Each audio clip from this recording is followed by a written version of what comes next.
Hello, everyone. Welcome back to Everyday Anarchism. I am your host, Graham Culbertson, and my guest today is Andrea Chalupa.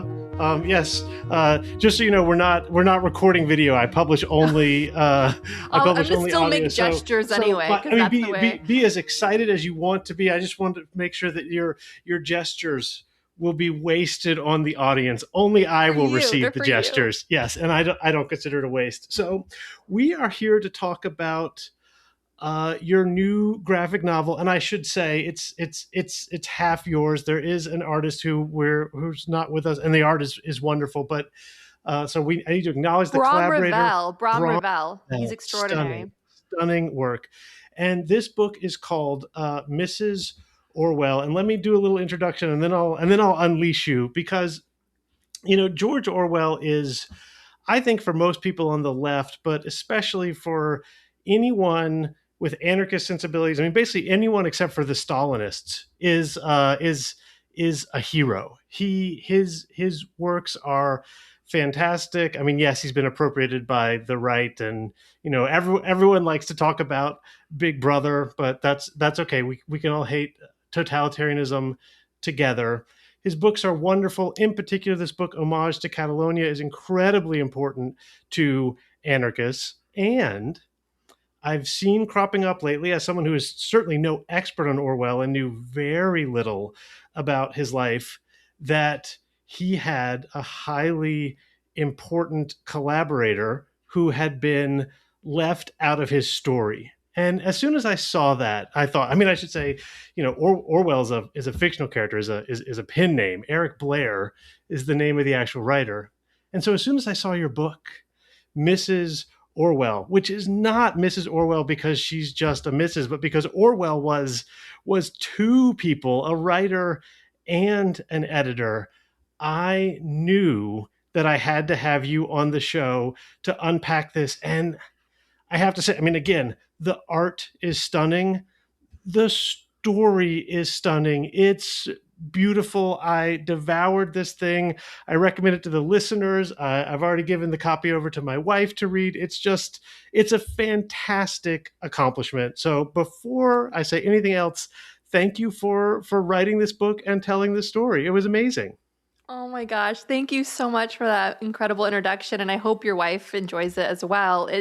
I am so grateful to George Orwell for giving me and all of us a language to battle the fascism and to find and awaken our own inner anarchists. And because the Orwells, the Blairs, I should say, were fierce believers in people power, in grassroots power, in self-organization, as my graphic novel, Mrs. Orwell, shows. And I'm so grateful to Orwell because through him, I discovered his wife, who's remarkable. And like you said in your introduction, Orwell has been co-opted across the political spectrum, especially by bad actors that abuse him. I've been on Elon Musk's X and seen all these super manly alpha males quoting Orwell. And I just think to myself, and I've clapped back at them from time to time. I've just said, like, do you understand that George Orwell is the product of some extraordinarily fearless, tenacious women? And I think that's important for all of us, especially in this moment in time, to humanize Orwell, to remove the iconography, the sainthood, and to remind ourselves what a fragile, deeply insecure human being he was. And that's why Eileen, his wife, was so important to him, because all the reports of their friends observing their marriage, their partnership over the years kept saying is that Eileen kept him up. She was just unbridled enthusiasm, energy, defiance, creativity, childlike wonder, a pure soul, pure heart. And they were kindred spirits in that way. But she had a fierceness to her that I don't want to say he lacked, but I'll put it to you this way. We know from Orwell's essay, Why I Write, and we know from his other writings that he ran from himself. Like a lot of sort of creatives, I had that. Like it took me a while. I'm sort of a late bloomer to finally say, I'm a writer. I've got to just do this. Orwell ran from himself. He went into the British Imperial Police. He was a fascist. He tells us all these stories in Burmese days, right? In Shooting an Elephant. And Meanwhile, his wife was this badass revolutionary. She was among the earliest women to graduate from Oxford. She graduated in 1927, the same year when Oxford was like, all right, enough already. We're going to put a strict quota on women. We're going to allow to graduate. They're pumping the brakes on this. And she studied under J.R.R. Tolkien, who used his own trauma of the Great War, fighting in the Great War, like the unimaginable millions of bodies and horse carcasses scattered across Europe, just like the mouth of hell opened across Europe in the Great War. And Tolkien turned that trauma, the loss of some of his closest friends, into great art in beginning what would become, the Middle Earth and all of the Lord of the Rings and all that. And she studied under him and went up against him. And then she would in turn take the trauma that she and Orwell would go through, fighting fascists in the Spanish Civil War, living in London deliberately, choosing to live in London during the Blitz out of solidarity. And she took all that and composted it with her husband into great art, into Animal Farm, into inspiring ideas that would eventually make it into 1984. And and one of the things that she did was she embraced this early field of child psychology. And Orwell's breakout novel was a children's book, Animal Farm. And that's significant because if you study Orwell's writings, especially his early novels, he's always talking directly to the camera. He's like, let me tell you what I think about this. And I can tell you, being a historian, being a journalist who then had a transition into creative writing, it's extremely hard to turn off the journalist. It's extremely hard. Creative writing is its own beast. Taking poetic license in a work after you've been trained to fact check religiously is painful. And Orwell was like the ultimate, like he saw himself as a pamphleteer. He just wanted to make statements. And Eileen comes in with her Tolkien education at Oxford and her child psychology, and she's gently finessing him and saying, and you see it in the psychology, the sensitivity of Animal Farm. And if you compare the before and after, even their own friends said that when Eileen came along, Orwell's creative writing deepened.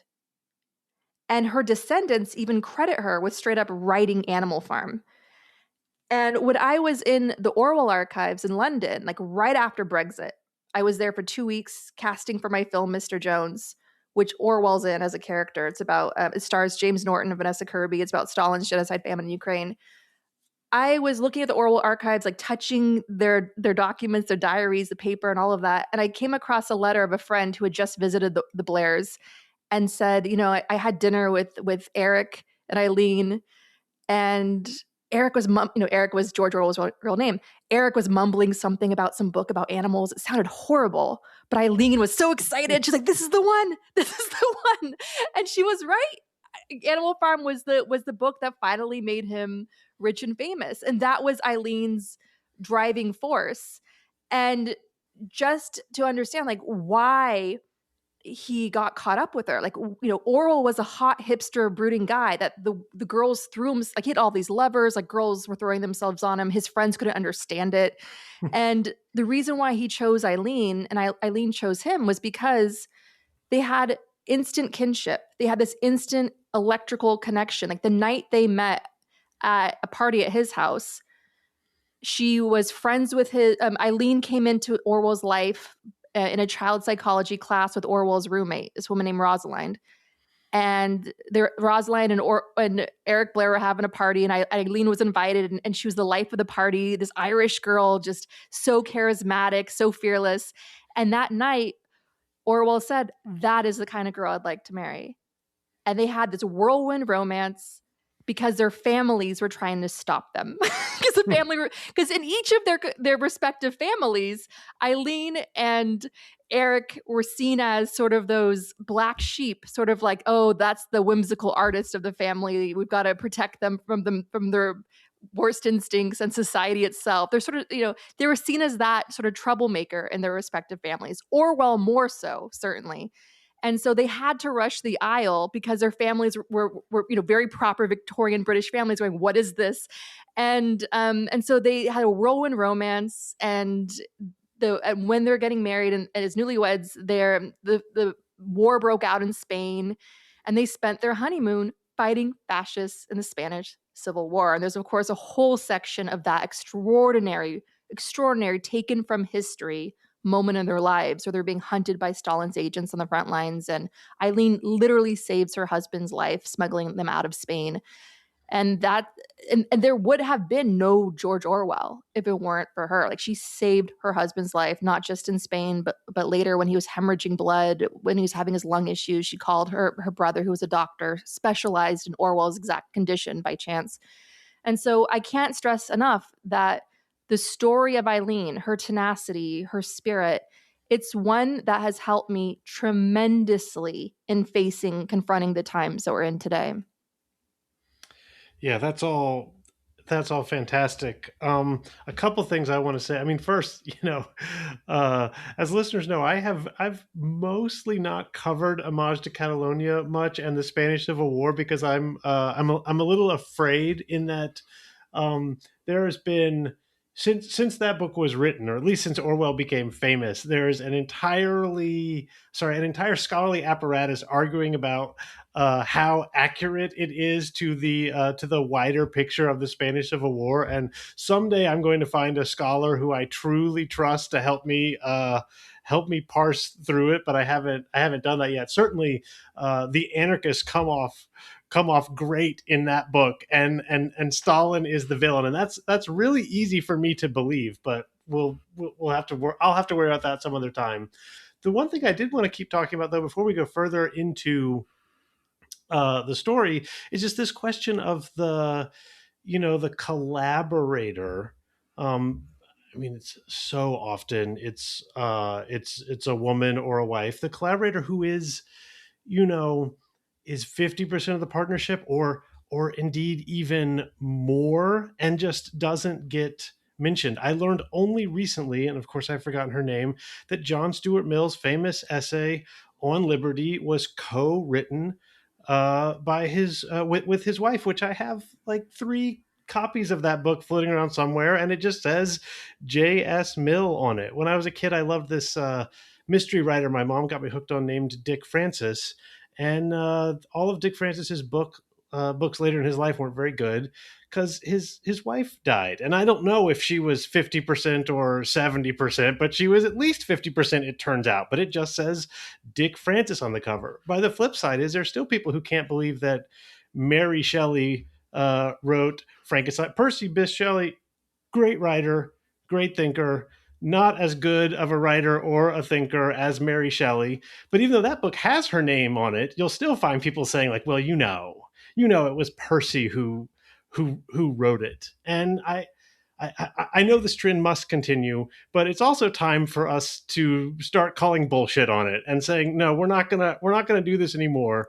We're not gonna put one person's name on a book, one man's name on a book, even if a woman co-wrote it. And we're not going to have a woman who wrote a book and was edited by her husband and insist that honestly her name should be taken off entirely and his name should be substituted. This has got to stop. And your graphic novel, I think, is a great place to start. Oh, thank you so much.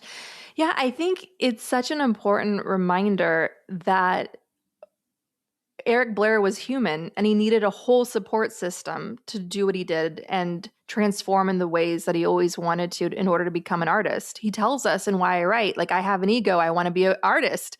And it's like, well, that's hard. And here's this woman who's going to help you. And I guess part of it is also I'm jealous. Like, I love my husband dearly. He's my soulmate. And he reads my stuff and he gives me good notes in the sense that he's got such an amazing attention to detail with OCD for typos. But and he's always very like cheerleader supportive, which I do not take for granted in the slightest, of course. But with that said, if I had an editor who studied under Tolkien, who studied child psychology, who was helping me manuscript after manuscript and editing and shaping it and really being hands-on and protecting me from my worst creative instincts. So Animal Farm, for instance, it's believed it came out of an essay that Orwell wanted to write in frustration. Like, there's a lot of frustration that they're living through, a lot of censorship, a lot of rage against the machine. And so, their experiences in Spain, that was their eyewitness account. Like, he had his diaries, he was tracking everything. They had their friends, their network there, and they could only come out and say what they lived, their lived experience. And as a primary source, that's undeniably valid.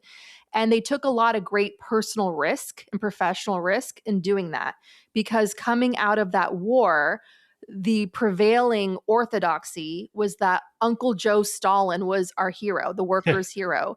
And what Orwell was blowing the lid off of was the fact that that Stalin's paranoid Moscow show trials were extending from Moscow into Spain. He had his terror squads in Spain. And in fact, the Orwells were tried in absentia, and they had friends who were disappeared, arrested, and so on. It was massively traumatic. They could have very well been killed in that. And Eileen herself was a bigger political prize for the Stalinists than Orwell, because she was working for the British Independent Labour Party in an office in Barcelona, which would have had lists of fighters, of names of foreign fighters coming from the UK and elsewhere that Stalin's agents would have loved to have gotten their hands on. And as you see in the graphic novel, when Orwell was out in the front fighting, Eileen was staying in the Hotel Continental in Barcelona, that's still there to this day, where Hemingway and Dos Passos and all of them stayed. And Orwell was there too. And Stalin's agents came and knocked on her door and searched the hotel room and took Orwell's papers and diaries that are believed to still be in Moscow to this day. And so they took what they lived through, the horror of it, and they put it in this book. And what I love about it is that they retreated to the English countryside, living as hipster doomsday preppers, preparing for the end of the world. Like Orwell was like, we're gonna have our food buried here. We're gonna get our grenades and our rifles. We're gonna prepare for the Nazis to invade, because when the fascists inevitably come, our police are gonna be on their side. Which he was right, as we're seeing now in America with Trump. Like, he was right. The police will always be on the side of the fascists. And they're doomsday hipster preppers living in this village. Like, they would have very much stood out to the local farmers, the locals in the pub. And they were nursing their wounds, and working on, and Orwell very literally, because he was shot through the neck. And so they were working on their big Spain book, putting everything into their Spain book, and it barely sold many copies. And plus, he had to endure hit pieces.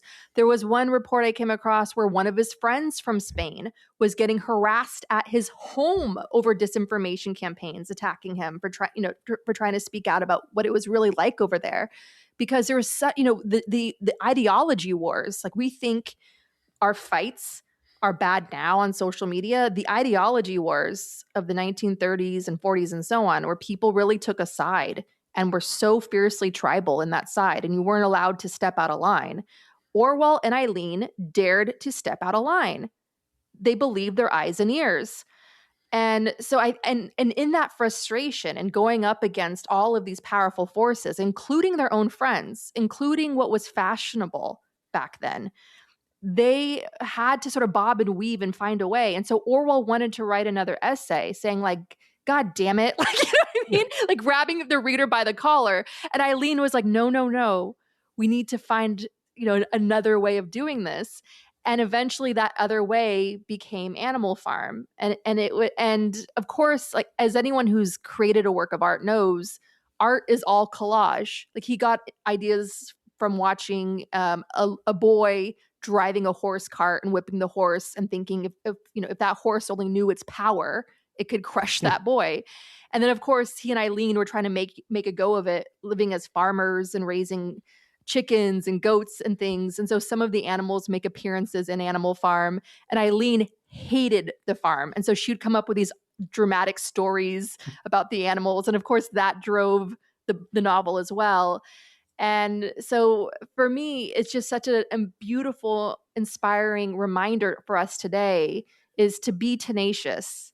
Be tenacious. Like, don't give up on yourself. Don't give up on your lived experience. Believe your eyes and ears, and believe in the power of your voice. And that is very much the spirit that Eileen brought to that partnership. Yeah, I do. I do want to mention, since you mentioned this disinformation campaign. I mean, the this ideological battle isn't over. I was in London recently, and I found this, really cool radical bookstore. I think it was called Bookmarks. It said it was a socialist bookstore, and so it has, multiple shelves of labeled Marxism, zero shelves labeled anarchism. And I grabbed a book written by someone, a socialist writer, about Orwell. And what I found, it was an enjoyable book, but basically it was a defense of Orwell. The whole book, it was like 100 pages, just saying it's okay to like Orwell. He's a good socialist, even though he was on the wrong side of the USSR debate. And I was like, wait, there's still people out there who are like, there's people who call themselves leftists or Marxists or socialists or whatever, who are just like, where things went wrong, that the wrong side won the Cold War, and if only, Khrushchev or Brezhnev or Stalin had been in charge, the revolution would have come. It's hard for me to believe those people are out there, but they are out there, It's and we maddening. It is absolutely. They're the bane of my existence, the tankies. And they're called tankies I because know. Khrushchev sent like 2,000 tanks to crush the Hungarian uprising that was student and worker led. And it's just they're the leopards, eating your face party or whatever. Like that's who they are. Like they just punch themselves in the face with their nonsense. They are, and I mean, I just, I'm not a good enough historian to know why this happened, but my understanding is at least part of it is just like Marx was a really, really good at intra-party politics, and so every time the socialist groups got together, Marx like maneuvered the anarchists out of the picture, and so now Marxism and socialism are synonyms. I mean, there's this phrase anti-communist, which means hating Stalin, basically. And I'm like, well, I mean, am I an anti-communist? Depends on what you mean by anti-communist. If you mean hating the tankies, then yes, sign me up. Exactly. Exactly. Thank you. It's very dehumanizing, the labels that side throws around. Yeah, And I yeah, no, don't like I want like an entire like what was your childhood like? Who raised you? Like what is you inside your head like? Cuz it's fascinating how flat. It's like they're flat earthers, you know? Like I'm as fascinated by them as I am flat earthers. yeah, no, you're absolutely right. So, I mean, there's a famous Orwell quote that's something like, it's hard to see what's right in front of your face, or something like that. And what that quote is about is ideology. Is if you've got a framework that tells you up is down, and you're sure up is down, then everywhere you look, you're going to see up is down. That's just, and yes, again, the right wingers have appropriated a lot of the ways of thinking from 1984, but that that doesn't make it wrong. Actually, let me ask you this. The book opens with a statement that Eileen is making about, the pen being mightier than the sword. Is that, I couldn't tell, was that something she had written while she was in college, or did you write that in her Yeah, so spirit? she went to a girls' school in England, and she was famous for giving these debates or giving these speeches, and she was so charismatic and did theater, and one of the speeches she gave was about the pen being mightier than the sword, and another one was we cannot look away. We're morally obligated to confront the evils of the world. And that's very Orwellian. Like, meanwhile, Orwell was in Eton and signing up to be an imperial policeman. Like, so that's what I mean. Like, she was more Orwell than Orwell. And I think the difference between them came from the fact that Eileen was half Irish and she was compared to a beloved uncle. They're seen as very similar. She had a journalist uncle who was in an Irish literary society, very active in London. And so she had a proud Irish lineage that she was connected to through her father. And I think, obviously she had an Irish name, Eileen, Irish look to her. People described her as an Irish beauty, dark hair, cat-like face and features, and just life of the party, open-hearted Irish through and through. And we're recording this on St. Patrick's Day, so I feel very Yes. honored to have this conversation about Eileen O'Shaughnessy, as they would say in Ireland, Shaughnessy, because that was her maiden name. It was Shaughnessy. O'Shaughnessy. And so Eileen O'Shaughnessy had that fiery, proudly rebellious, independent Irish spirit. And I think that is what made the difference, because Orwell was English, as we know from his pen name. Orwell after the English River, and George after the king at the time. And he came from an English Victorian family, went to Eton, wetted the bed at Eton. It was sort of a hard place for a sensitive soul like him to be.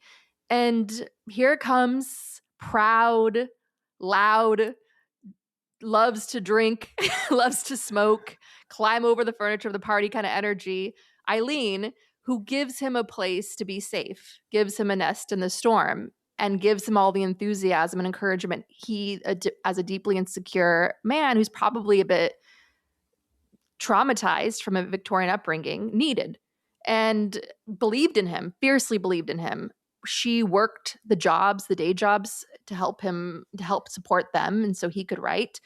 And she went along with the spirit of what they wanted to do. Like, sure, let's make a go at farming. Yes, of course, we're going to go to Spain. Like, they were kindred spirits.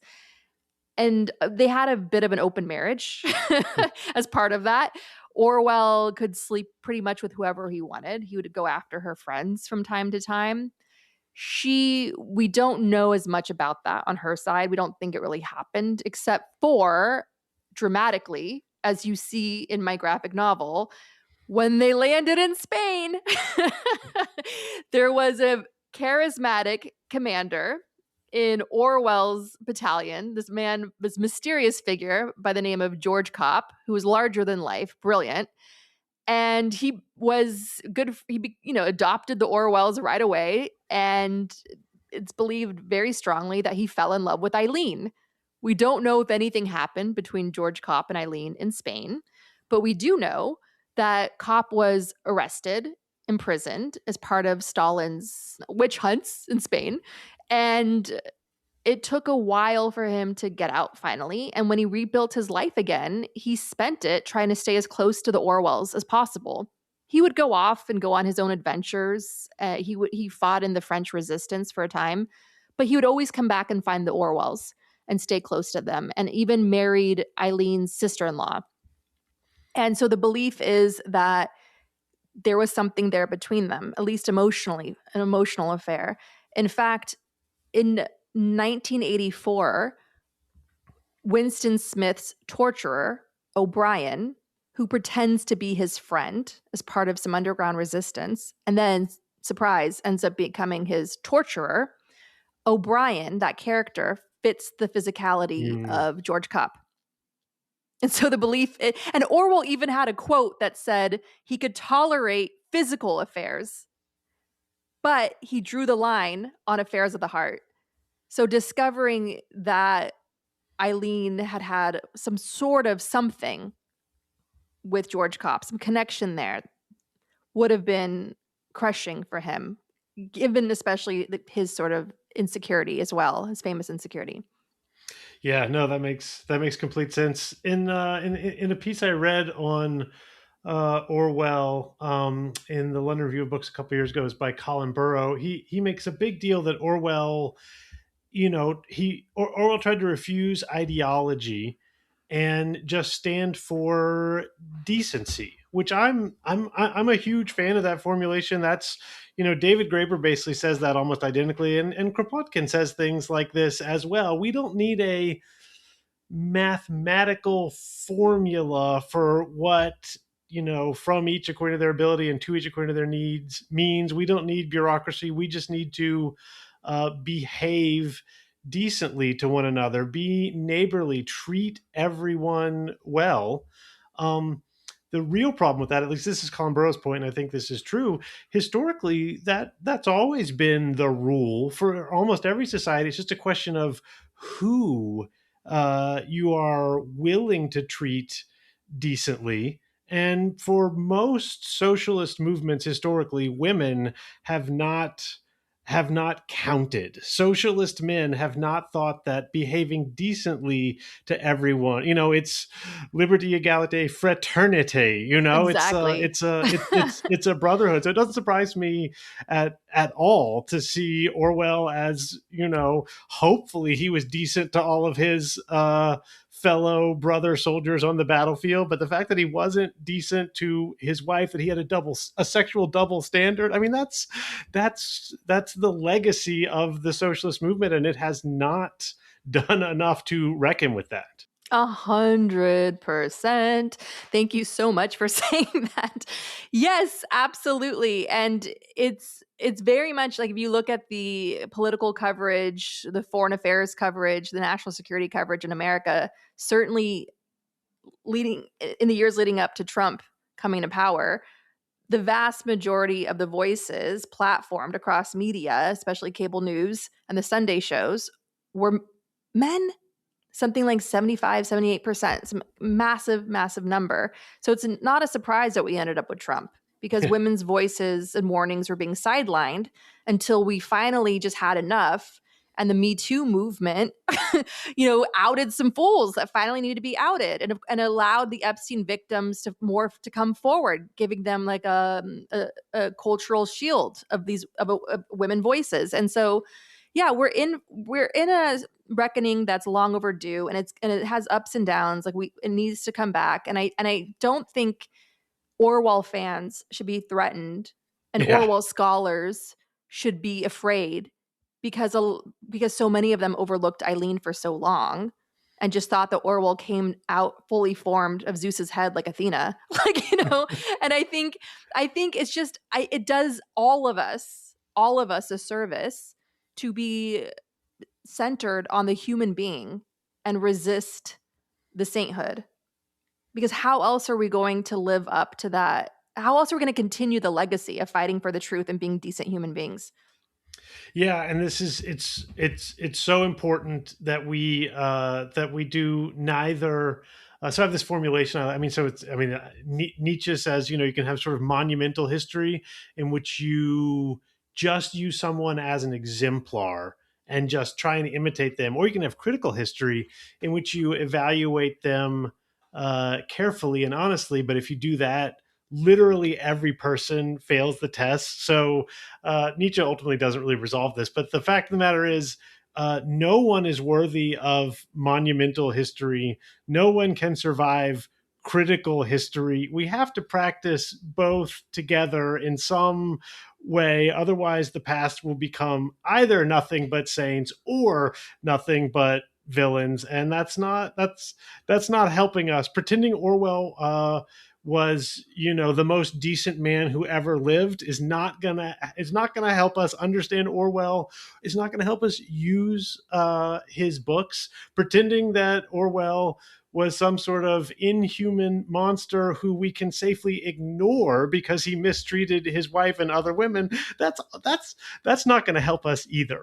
Reckoning carefully with who Orwell was, why he was the way he was. I mean, another famous reading of Orwell is that the figure that Orwell empathizes with in 1984 is O'Brien, is the torturer. The Orwell usually writes a figure like himself in the books, and usually it's pretty obvious who he is, and everyone gets wrong. I think this reading comes from Richard Rorty, among others. Everyone gets wrong who he is in 1984. The torturer, may look like his enemy, but the pleasures of hurting someone else, of righteousness, of being right and punishing, those were Orwell's thoughts and feelings. If he weren't at least partially a monster, we couldn't have 1984. Mm, absolutely. I mean, that's why he calls it the ministry of love, the most terrifying of the ministries. And yeah, it's fascinating to see.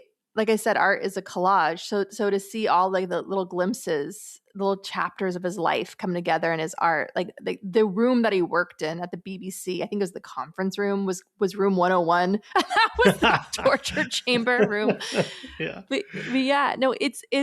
I want to talk about Eileen because she had a brother who you meet in Mrs. Orwell, who's extremely handsome, like Hollywood leading man good looks, and was a renowned chest surgeon. Ironically, I mean, obviously tuberculosis was the big thing. Everyone's getting tuberculosis. And so Orwell suffered from that. And Eileen's brother, Eric, was a specialist and was trying to find a cure because his father had been lost to TB.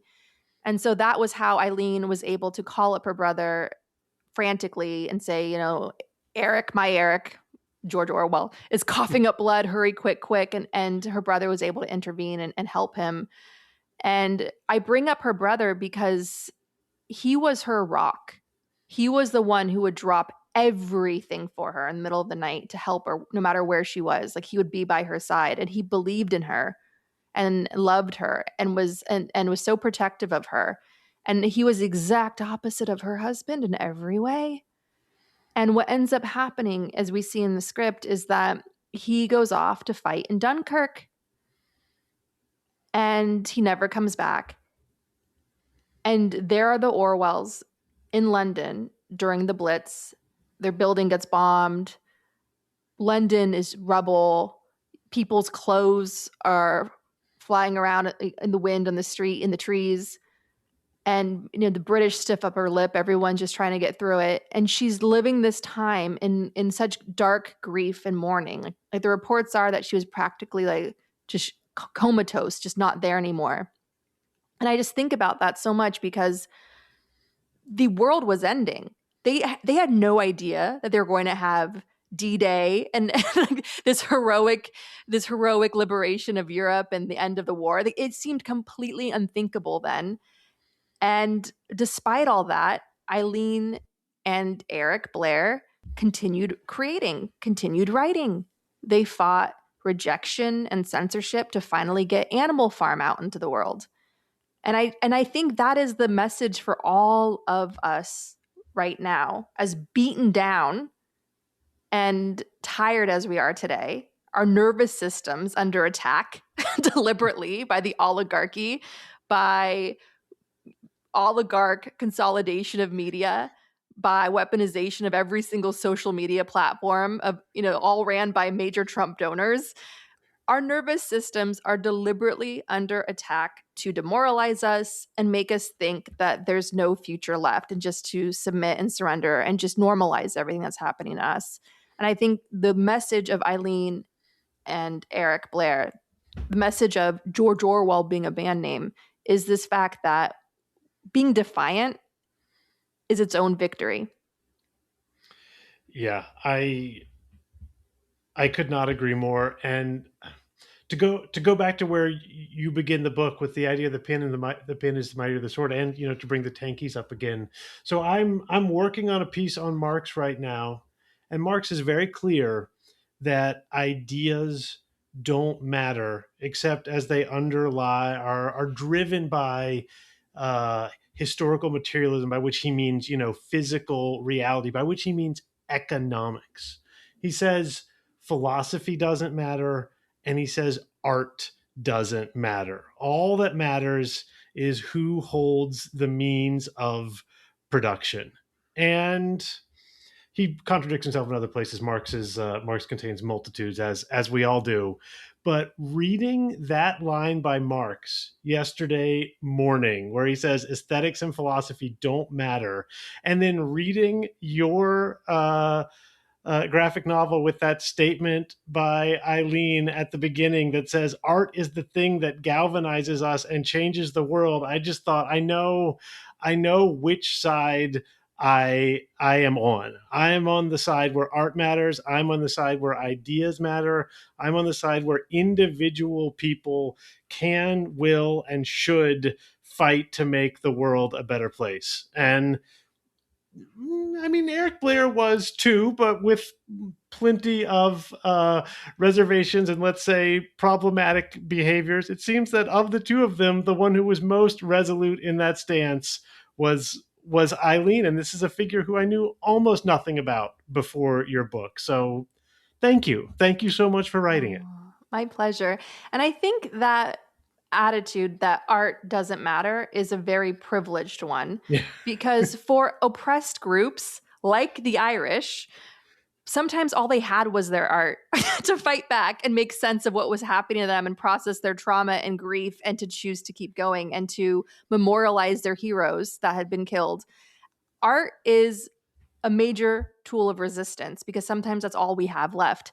And I have to tell you, speaking as a Ukrainian American, people were surprised that Ukraine stood a chance. Like, we were told Yeah. by US intelligence and all the fanciest think tank people in the world that Ukraine would get occupied and destroyed in 3 days. And ironically, Trump is now saying that his conquest of Iran is taking 3 days, like, using Putin's own language, using the Russians' own language. And the reason why I did a podcast on Gaslit Nation with some other Ukraine experts saying Ukraine's going to fight and Russia's about to find out was because I knew Ukrainian history and Ukrainian national identity, the sense of we are Ukraine, we are a separate people, a separate country, separate land, a separate language, separate history, a separate culture, existed for centuries through Ukraine's artists. And I cannot tell you how extremely powerful and potent that is as a force of their survival, their independence, and what is driving them today.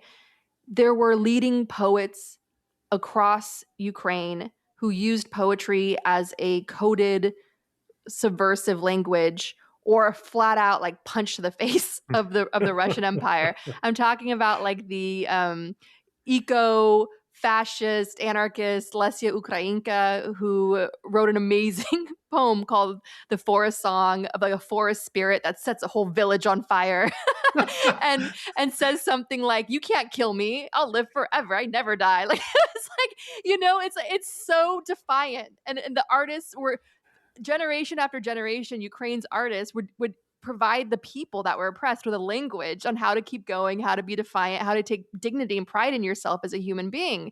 And that's where Ukraine's liberation movements grew out of. And so generation after generation, the Russians, the Soviets kept imprisoning and targeting and killing the artists over and over again, and it wouldn't stop. And Ukrainians just kept reacting to that by re-releasing their work, performing and organizing their plays, re-releasing their films, and just turning their grief, their rage, and their defiance into massive art festivals. That is what the Euromaidan popular uprising of 2014 was, which drove that Trumpian Ukrainian dictator Viktor Yanukovych out of town to Russia, where he's been exiled ever since. It was an art festival. And the corrupt regime, backed by Russian special forces, fired on the people, fired on the protesters, killed about 100. These were protesters that set up libraries. They had a stage where music was going all day to keep people dancing in the Arctic freezing cold. I have friends, 2 musician friends that met and fell in love and now have their own family. And they toured the world performing a folk rock opera about their experience, about what it was like. And so I can't stress enough that when everything else is stripped away from us, using the power of our voice is resistance. And so Marx does make a point that we have to eventually reach the part of owning political power, owning the means of production. Yes, but you don't get there without reminding people of their power and their human dignity. And that is what art and philosophy do first and foremost. Yeah, absolutely. And, to bring it back to Eileen, you definitely didn't have to tell the Irish people that art matters. I think that was pretty well established. Look, this has been fantastic. We've been talking for about 40 minutes. The only thing I really have left to say, well, 2 things is, 1, everyone should read this book. And 2, is there anything else you would like to say before we go? No, but thank you so much for having me here. And I'm so honored. I'm so honored. This is my first interview for Mrs. Orwell. And if you are in New York City on April 13, come to Powerhouse Books Arena in Dumbo, Brooklyn. Enjoy the beautiful Brooklyn Bridge and come out to the book launch event that we're having. I'm very excited, and I look forward to meeting you there, hopefully. All right, I'll try and get the word out about that. Thank you. Thank you so much. Such a pleasure. Thank you.